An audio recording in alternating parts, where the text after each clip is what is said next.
नमस्कार मेरे प्यारे बच्चों। Welcome back to your YouTube channel grow with Aruna Gupta. आप मेरे चैनल पर आज पढ़ेंगे भारत का संविधान निर्माण। भारत का संविधान निर्माण यानी कि संविधान निर्माण जो आप पढ़ोगे तो वो क्लास 9th का है। NCERT book chapter 2 class 9th। तो उसके आज हम नोट्स आपके लिए लेके आए हैं और बहुत अच्छी तरीके से आपको इन्हें समझना है, याद करना है, अपने एग्ज़ाम के लिए प्रिपेयर करना है और ये आपके सभी एग्ज़ाम्स में हेल्पफुल होगा, चाहे वो आपका 9th क्लास का हो या 10th क्लास का हो या किसी कॉम्पिटिटिव एग्ज़ाम का हो। तो शुरू करते हैं अपने चैप्टर को, जो कि हमारा संविधान निर्माण चैप्टर 2 है, कॉन्स्टिट्यूशनल डिज़ाइन। आपके इस चैप्टर के अंदर कुछ वर्ड्स हैं जो डिफ़िकल्ट वर्ड्स, जिनका मीनिंग आपको मालूम होना चाहिए। और अगर आपको इनका मालूम है मीनिंग, तभी आप ढंग से इस जब चैप्टर को रीड करेंगे, समझेंगे, तो आप आसानी से समझ पाएंगे। इसमें पहला वर्ड आपको जो बार बार देखने के लिए मिलेगा, रंग भेद। रंग भेद, जो मेन रंग भेद पाया गया, सबसे ज़्यादा जो कॉमन है वो हमें दक्षिण अफ्रीका में पाया गया। पाया गया का मतलब कि जो हमारे साथ पक्षपात किया अंग्रेजों ने रंग भेद को लेकर के।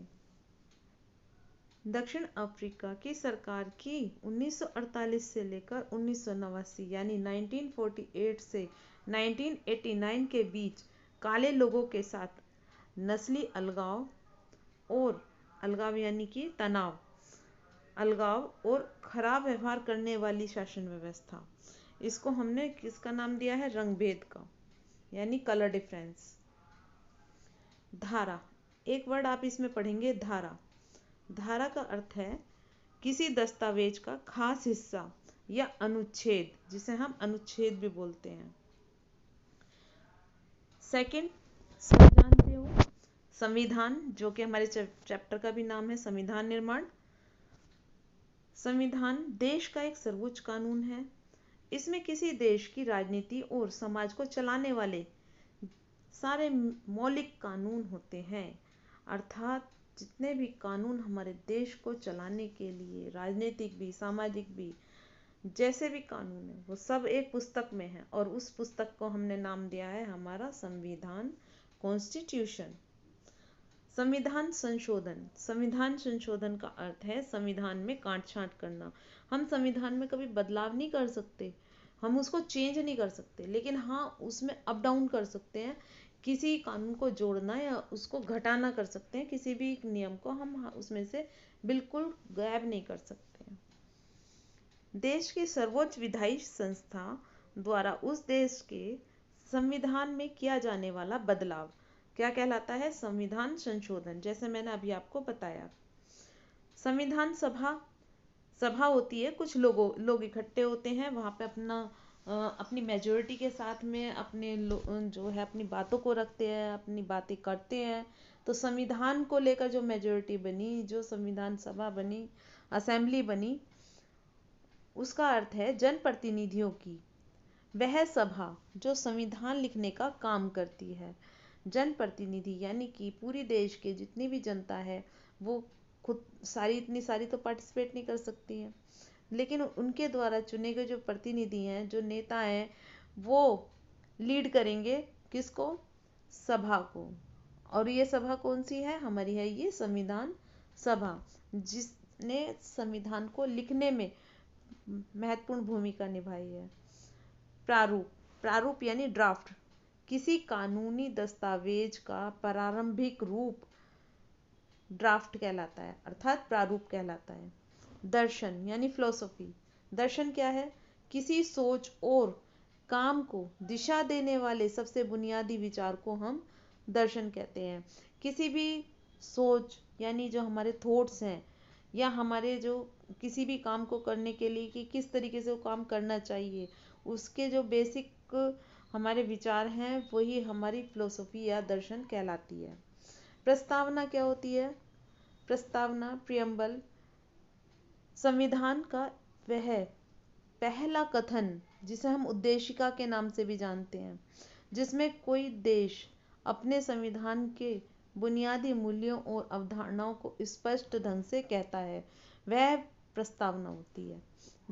देशद्रोह आप सुनेंगे इसके अंदर एक वर्ड, देशद्रोह, यानी देश से जो है कोई भी देशद्रोही कार्य करना, देश के खिलाफ कोई काम करना देशद्रोह कहलाता है।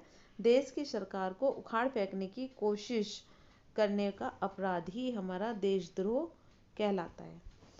ये डिफिकल्ट वर्ड्स हमने पढ़ लिए हैं, और इससे पहले मैंने आपको कुछ पिक्चर दिखाई है। ये हमारा भारत का संविधान है, ये हमारा भारत का कॉन्स्टिट्यूशन है, कॉन्स्टिट्यूशन की बुक है। और ये संविधान निर्माण के समय भारत का संविधान डॉक्टर भीमराव अंबेडकर जी, ये आपको डॉक्टर भीमराव अंबेडकर जी दिखाई दे रहे हैं। इन्होंने एक ड्राफ्ट तैयार किया था जो हमारे भारत के संविधान का ड्राफ्ट था, और इनको डॉक्टर भीमराव अंबेडकर जी को संविधान निर्माता भी कहते हैं। अब पढ़ना शुरू करते हैं हम अपने चैप्टर को। तो चैप्टर है हमारा, आप सबको पता है, संविधान निर्माण, कॉन्स्टिट्यूशनल डिज़ाइन। कॉन्स्टिट्यूशनल डिज़ाइन में हम पढ़ेंगे सबसे पहले कि संविधान होता क्या है। कॉन्स्टिट्यूशन यानी कि संविधान क्या होता है। संविधान लिखित नियमों की एक ऐसी किताब है, एक ऐसी पुस्तक है जो किसी देश में रहने वाले लोग जिसे सामूहिक रूप से मानते हैं। किसी भी नियम या कानून को जो हम मानते हैं वो किसके अकॉर्डिंग मानते हैं, हम अपने कॉन्स्टिट्यूशन यानी संविधान के अकॉर्डिंग मानते हैं। संविधान क्या है, एक सर्वोच्च कानून, एक सर्वोच्च कानून। संविधान एक पुस्तक है जो सर्वोच्च कानून की पुस्तक है। संविधान लोगों के बीच आपसी संबंध और लोगों और सरकारों के बीच भी आपसी संबंध को तय करता है। यानी संबंध हम लोगों को, यानी कि जो हम इंडियंस हैं या नागरिक होते हैं किसी भी देश के, उनको और उनका सरकार के प्रति जो संबंध है वो निश्चित करता है। वो कौन करता है, वो करता है संविधान। जैसा कि मैंने आपको अभी रंगभेद बताया था, दक्षिण अफ्रीका में रंगभेद कैसे आप मतलब रंगभेद कैसे वहाँ पे काम करता था, जो गोरे लोग थे वो किस तरीके से अश्वेत लोगों को परेशान किया करते थे, उनके अधिकारों का हनन किया करते थे, तो इसके बारे में जानते हैं। काले लोग अश्वेतों के लिए आरक्षित स्थानों पर नहीं जा सकते थे।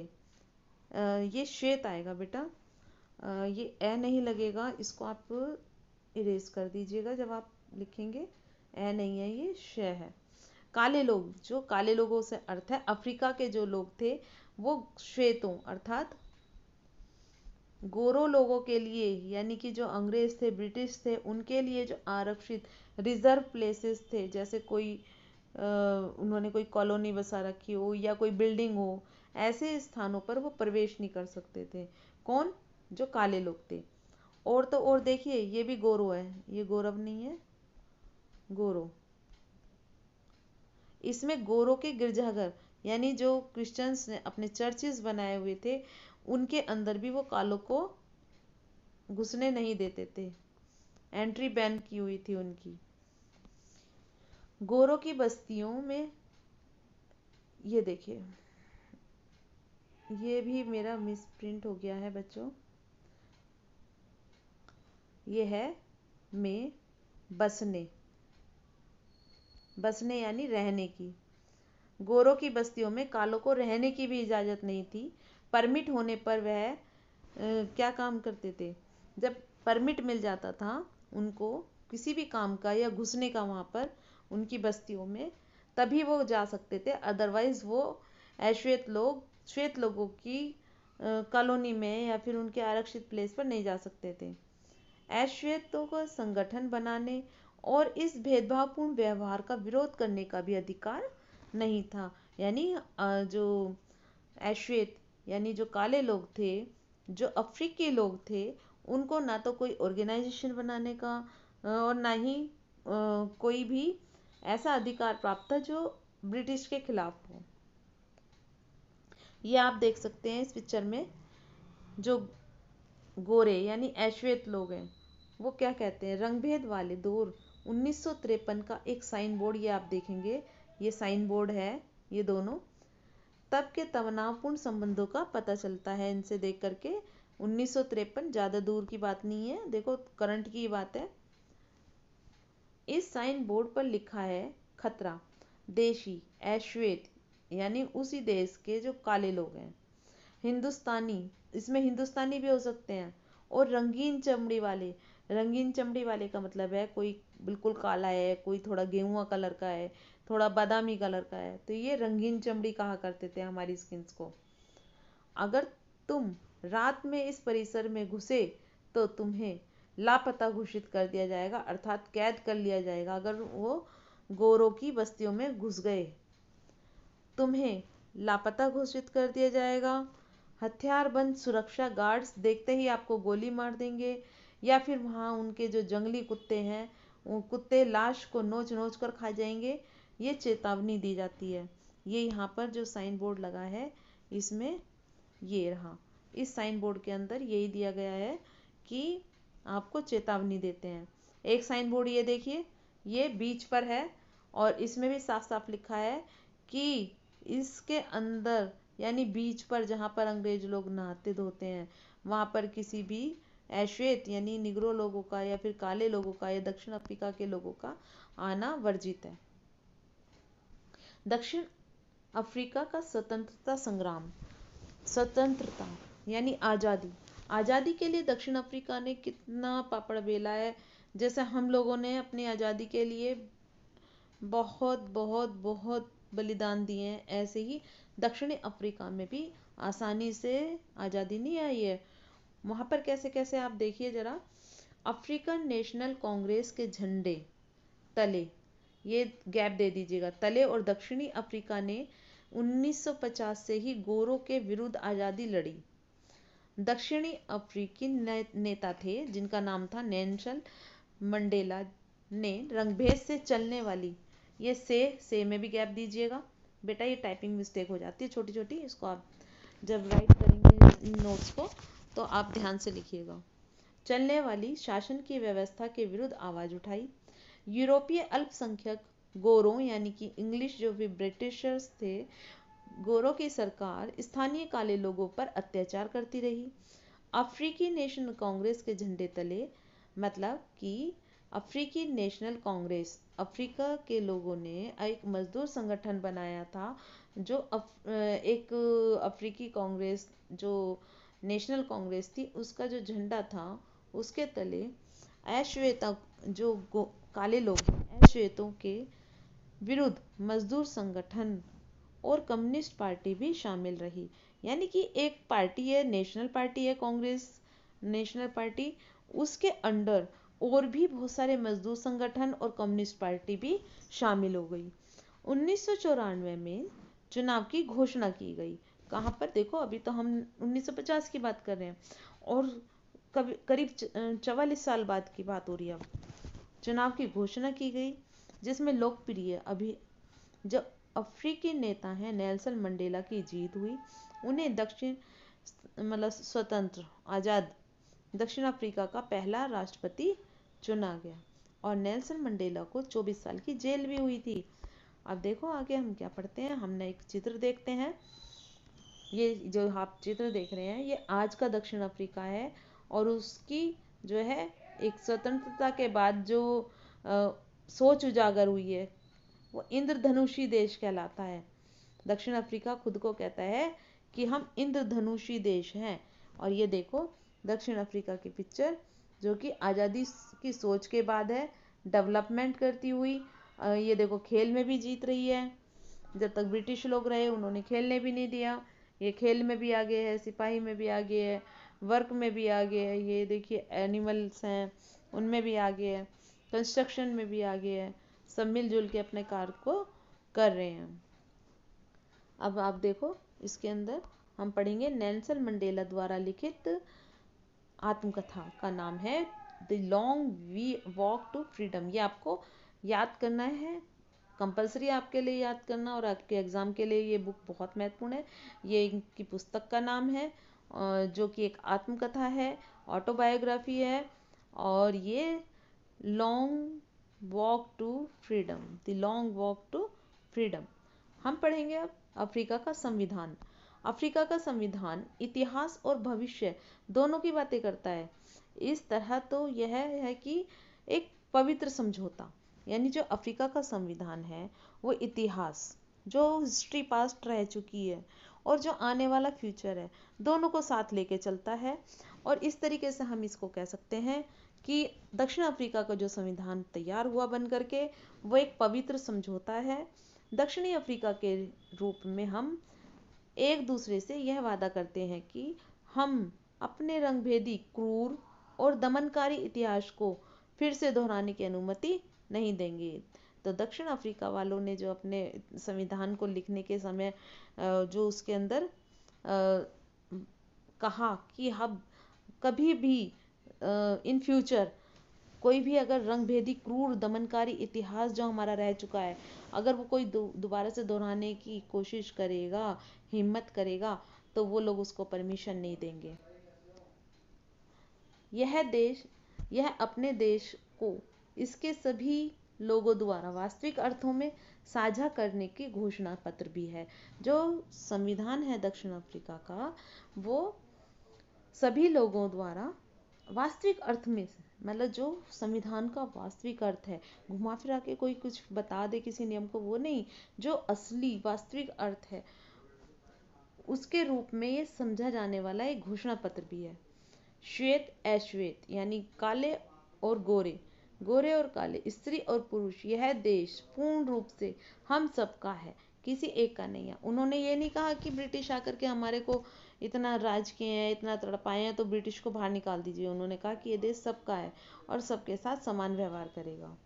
2 वर्षों की चर्चा और बहस के बाद 1994 तक जिस देश की दुनिया भर में लोकतांत्रिक तौर पर त्रिकोण के लिए निंदा की जाती थी, ये देखिए, इसको आप गैप देंगे, पर के बाद में ये गैप देंगे, निंदा की जाती थी, आज उसे लोकतंत्र के मॉडल के रूप में देखा जाता है, जो दक्षिण अफ्रीका का संविधान है।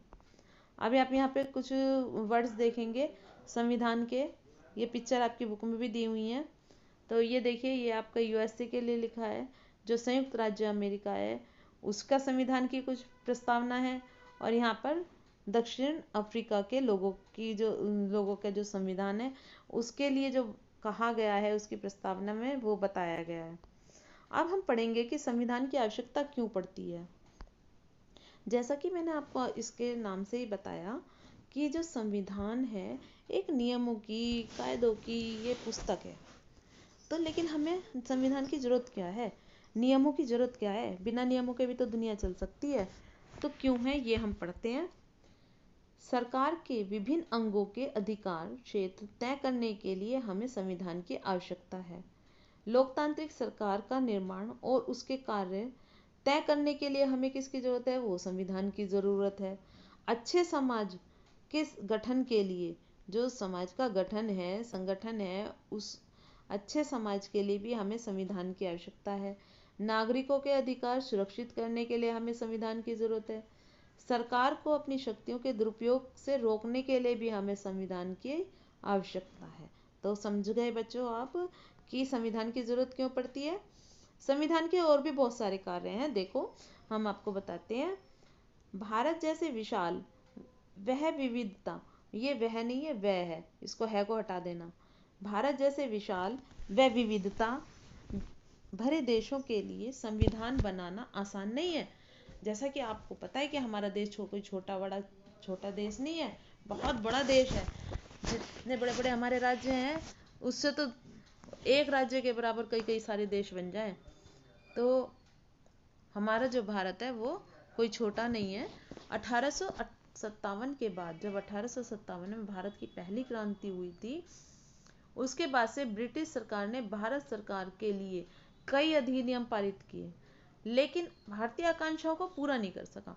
यानी कि जो भारतीयों को नीड थी जिस चीज की, उस चीज को वो पूरा नहीं कर सका। देश ने धर्म के आधार पर हुए बंटवारे की विविधता झेली थी।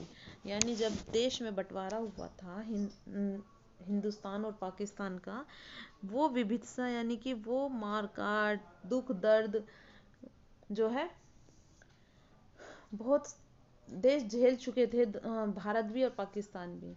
1928 में मोतीलाल नेहरू और कांग्रेस के 8 अन्य नेताओं ने भारत का संविधान लिखा था। कमेटी तो बहुत बड़ी थी, बट जो मेन नाम आते हैं वो 8 लोगों के आते हैं। 1931 में कराची में हुए भारतीय राष्ट्रीय कांग्रेस के अधिवेशन में यह प्रस्ताव में के बाद भी आप गैप देना में प्रस्ताव यह भी रखा गया कि आज़ाद भारत का जो संविधान कैसा होगा। ये प्रस्ताव भी रखा गया किसमें, 1931 में जो कराची में अधिवेशन हुआ था भारतीय राष्ट्रीय कांग्रेस का, जिसमें संविधान के बारे में बात की गई थी। इन दोनों ही दस्तावेजों में स्वतंत्र भारत के संविधान में सार्वभौमिक वयस्क मताधिकार से क्या समझते हो बच्चों? मैं ये पहले वीडियो में आपको बता चुकी हूँ। सार्वभौमिक वयस्क है, ये व्यस्त नहीं है, व्यस्क, ये व्यस्क क बनाइएगा इसको बेटा। बहुत सारी टाइपिंग मिस्टेक हो चुकी हैं, शायद नेटवर्क सही नहीं होगा जब मैं लिख रही थी, तो ये व्यस्क है। मैंने आपको लिख के भी बता दिया, तय नहीं है। तो व्यस्क यानी कि अडल्ट, जो हमारे भारत में नागरिक 18 साल या 18 साल से ऊपर के हो चुके होते हैं, उनको वोटिंग राइट्स मिल जाते हैं। सार्वभौमिक वयस्क मताधिकार उसे ही कहते हैं जो 18 साल से सभी बड़े जितने लोग हैं भारत के, वो भारत के नागरिक हों और पागल ना हो, दिवालिया ना हो, साथ में उनकी आईडी हो, तो वो भारत के अंदर वोटिंग कर सकते हैं। और यही हमारा सार्वभौमिक वयस्क मताधिकार कहलाता है, एडल्ट फ्रेंचाइजी। इस तरह से भारतीय संविधान की नींव रखी गई थी। हालांकि उस समय ब्रिटिशों का शासन था।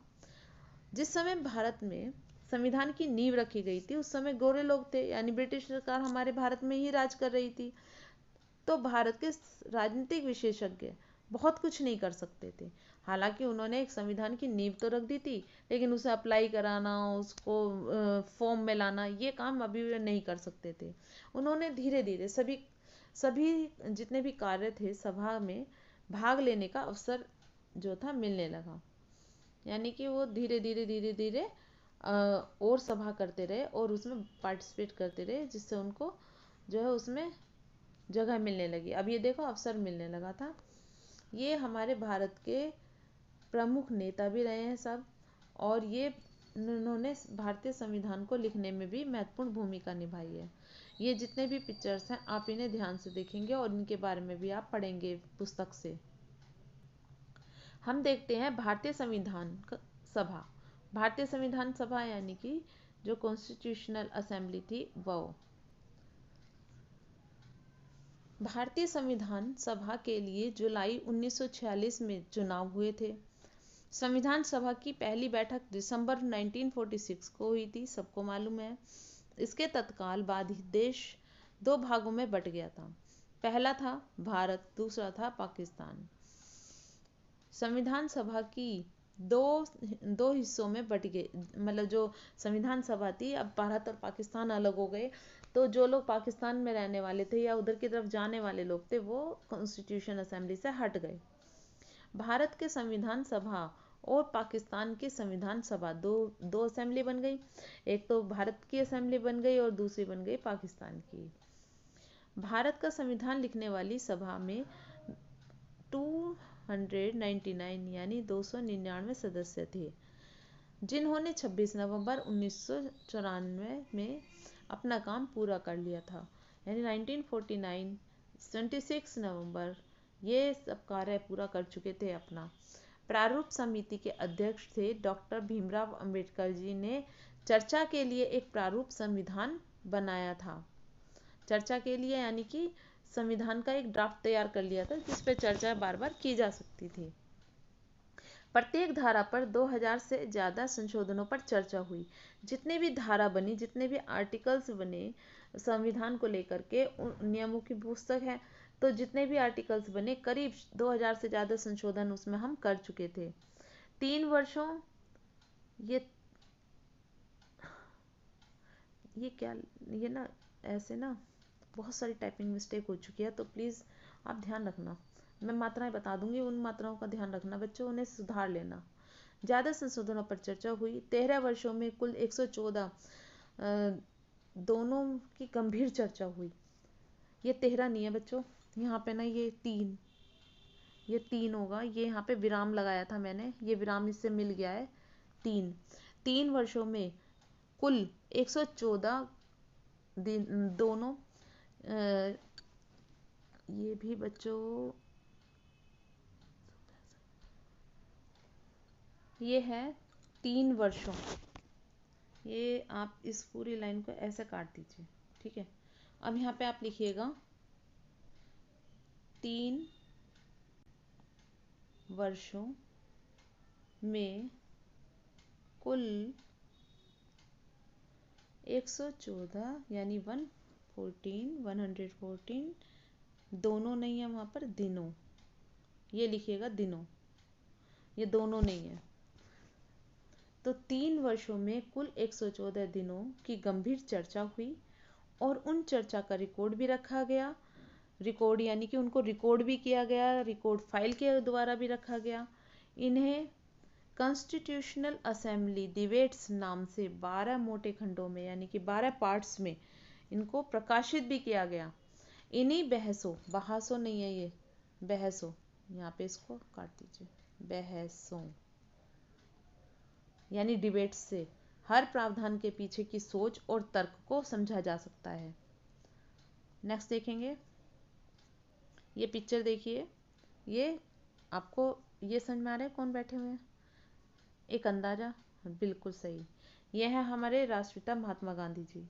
ये क्या कहते हैं भारत के संविधान के बारे में कि आप सब समझते होंगे कि ये जरूर इन्होंने इतने बड़े मतलब इतने महान रहे हैं, तो इन्होंने संविधान को लेकर के जरूर इन्होंने भी मतलब महत्वपूर्ण भूमिका अदा की होगी, लेकिन ऐसा नहीं है। मैं भारत के लिए ऐसा संविधान चाहता हूँ जो उसे गुलामी और अधीनता से मुक्त करे। मैं ऐसे भारत के लिए प्रयास करूँगा जिसे सबसे गरीब व्यक्ति भी अपना माने। ये ऐसा नहीं केवल अमीर ही अमीर अपना माने इस देश को, सब लोग अपना माने और उसे लगे कि देश को जो बनाने की में भी उसकी भी भागीदारी है, यानी कि हम कॉमन पीपल्स की भी भागीदारी देश को बनाने में है। ऐसा मैं संविधान जो है वो एक्सेप्ट करूँगा। ऐसा भारत जिसमें लोगों का उच्च वर्ग और निम्न वर्ग न हो, सब समान हो। ऐसा भारत जिसमें सभी समुदाय के लोगों में पूरा मेलजोल रहे, दोस्ती रहे, अंडरस्टैंडिंग रहे। ऐसे भारत में छुआछूत या शराब और नशीली चीज़ों के लिए कोई जगह ना हो।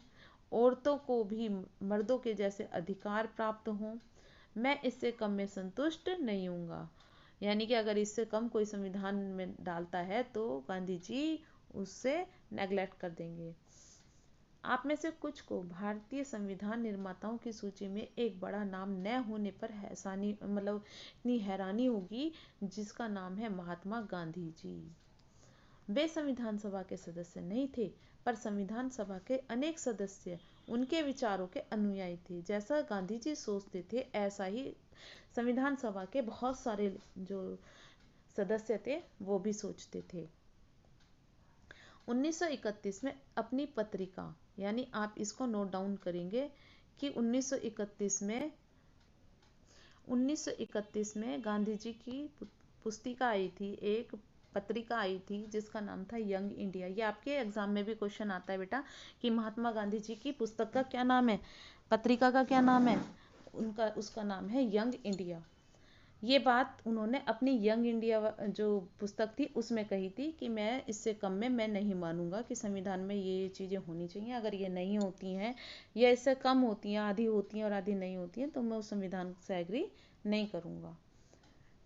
अब पढ़िए, भारतीय संविधान की विशेषताएं क्या क्या हैं। विशेषताएं यानी मेरिट्स क्या क्या है। एक तो भारत के संविधान में सबसे बड़ी विशेषता है कि भारत में संघवाद है, यानी संघीय सरकार है। दूसरी, संसदात्मक सरकार है, पार्लियामेंट है हमारी। प्रभुत्व संपन्न लोकतांत्रिक राज्य हैं हम। राज्य संविधान में भारत को राज्य के नाम से बताया गया, देश के नाम से नहीं बताया। जो आज की आप देखते हैं स्टेट्स, राज्य देखते हैं, ऐसा अगर आप सोचे कि संविधान में जब भी राज्य का नाम आ रहा है तो आपकी स्टेट्स की बात हो रही है, तो ये आप गलत सोच रहे हैं। जहाँ भी संविधान में राज्य लिखा होगा तो वो राज्य भारत के लिए लिखा गया है। पंथ निरपेक्ष राज्य, भारतीय संविधान की ये भी विशेषता है कि ये पंथ निरपेक्ष है। इसके मूल अधिकारों की वर्णना की गई है कि मूल अधिकार हमारे कौन कौन से हैं। स्वतंत्र और निष्पक्ष न्यायपालिका दी गई है संविधान के अकॉर्डिंग हमें, और राज्य के नीति निर्देशक सिद्धांत भी इसी मतलब संविधान की विशेषता है। अब हम पढ़ते हैं संविधान दर्शन, फिलोसोफी। संविधान की फिलोसोफी क्या है? संविधान की फिलोसोफी यानी कि संविधान की जो शुरुआत में बुनियादी मूल्यों की एक छोटी सी उद्देशिका, जिसे हम प्रस्तावना के नाम से भी जानते हैं या उद्देशिका के नाम से भी जानते हैं। संविधान का जो पूरे संविधान का निर्माण है वो इसी उद्देशिका से या फिर इसी से हुआ है। इसी से मतलब का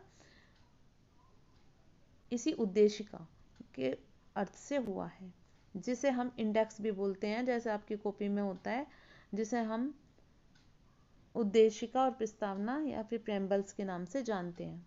ये देखेंगे आप, ये हमारे संविधान की क्या है, ये प्रस्तावना है, उद्देशिका है जो सेंटर में है, ये पूरी की पूरी ये पूरी की पूरी क्या है, प्रस्तावना है, जिसे आपको ध्यान से पढ़ना है, हर वर्ड को पढ़ना है। इसी के आधार पे हमारा पूरा संविधान लिखा हुआ है।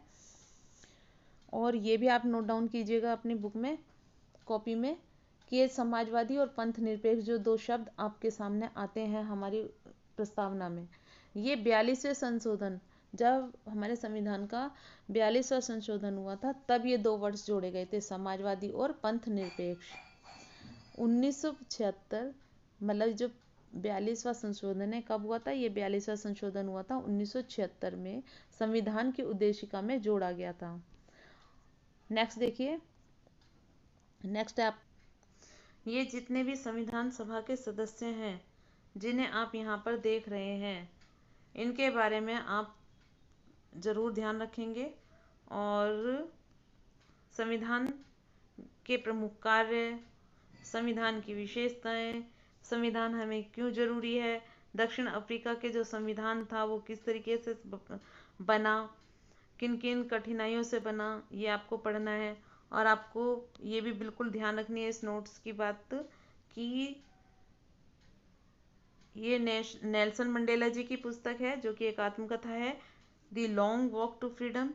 और आपको हमने बताया था महात्मा गांधी की पुस्तक का क्या नाम है, ये भी हमने बताया था। तो आप देखिए कि ये दोनों पुस्तकों के नाम आपको ध्यान से, ये देखिए यहाँ पर यंग इंडिया करके जो ये नाम है, इन दोनों पुस्तक के नाम और किसने ये पुस्तक लिखी है, इसमें आपको ध्यान रखना है, एग्जाम में पूछते हैं जरूर।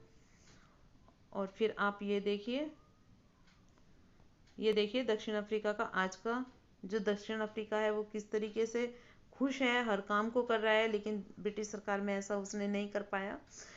अपने उस अश्वेत और श्वेत दोनों में रंग भेद में मतभेद होने के कारण जो ब्रिटिश सरकार थी वो अफ्रीकी लोगों का दमन कर रही थी, जैसा हमारे इंडिया में इंडियंस का दमन किया गया। यहाँ आप दोबारा से देखेंगे कि किस तरीके से उनके अधिकारों का हनन किया जा रहा है। उन्हीं के देश में उन्हीं को एक टेररिस्ट घोषित कर दिया गया है। और आप यहाँ पर आपने कुछ वर्ड्स पढ़े थे, ये डिफिकल्ट वर्ड्स थे, चैप्टर 2 था, ये संविधान निर्माण की पुस्तक है, ये रही, और ये निर्माण करने वाले सदस्य हैं। तो अब हम आपसे नेक्स्ट वीडियो में मिलेंगे, आपके लिए एक नया दोबारा से चैप्टर तैयार करके लाएंगे। तब तक आप स्वस्थ रहिए, मस्त रहिए और अपना अध्ययन करते रहिए, पढ़ाई करते रहिए। एग्ज़ाम आपका नज़दीक है, जो आपका जल्दी हो जाएगा। और ये आपके लिए भी, आपके भाई बहनों के लिए, यदि वो गवर्नमेंट जॉब की तैयारी कर रहे हैं या किसी क्लास में पढ़ते हैं, सबके लिए महत्वपूर्ण नोट्स हैं। तो मिलते हैं हम आपसे एक ब्रेक के बाद। स्वस्थ रहिए, मस्त रहिए। वीडियो को लाइक, शेयर, सब्सक्राइब करना बिल्कुल भी मत भूलिएगा। बीच में मैंने आपसे एक बार भी नहीं बोला कि आप वीडियो का प्रमोट कीजिए, ताकि लोगों को वो ये नोट्स अच्छी तरीके से, बहुत अच्छी तरीके से समझ में आ जाएं। और यदि आपको कुछ अच्छा लगता है या अच्छा नहीं लगता है या आप कुछ पूछना चाहते हैं तो मुझे कमेंट बॉक्स में लिख करके बता सकते हैं।